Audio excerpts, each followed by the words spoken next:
তোমরা মনে করেছো মুসলমান মেরে মেরে শেষ করে ফেলবে, ভারত থেকে মুসলমান মেরে মেরে ফেলবে, বের করে দিবে।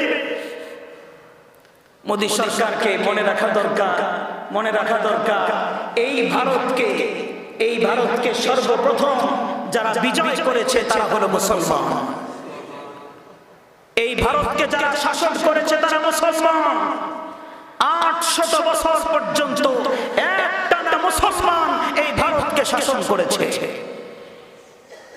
আজকে যে তাজমহল নিয়ে সারা পৃথিবীতে তারা অহংকার করে, পৃথিবীর শ্রেষ্ঠতম, পৃথিবীর অন্যতম স্থাপত্য শৈলী এই তাজমহল কাদের?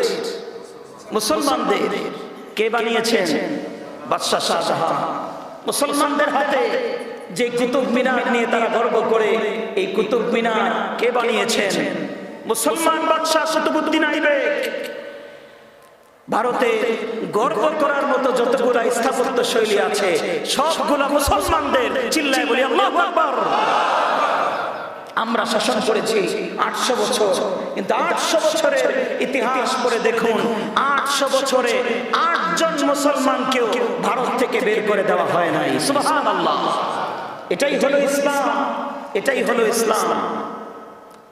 তারা মনে করছে ক্ষমতার জোরে মুসলমানদেরকে ভারত থেকে বের করে দিবে। তাদের মনে রাখা দরকার, মনে রাখা দরকার ইসলামের বিপক্ষে, কালেমার বিপক্ষে ফেরাউন দাঁড়িয়েছিল, ফেরাউন টিকতে পারে নাই। হামান দাঁড়িয়েছিল, টিকতে পারে নাই। আবু জাহেল দাঁড়িয়েছিল, টিকতে পারে নাই। আবু লাহাব দাঁড়িয়েছিল ইসলামের বিরুদ্ধে, টিকতে পারে নাই।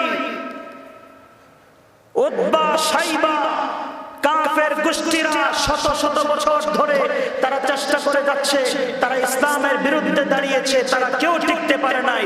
আজকেও যারা ফেরাউনের রূপ ধারণ করে মুসলমানদের বিরুদ্ধে ষড়যন্ত্র করছে, তারাও পৃথিবীতে টিকতে পারবে না। কথা ঠিক না বেঠে? তারাও টিকবে না।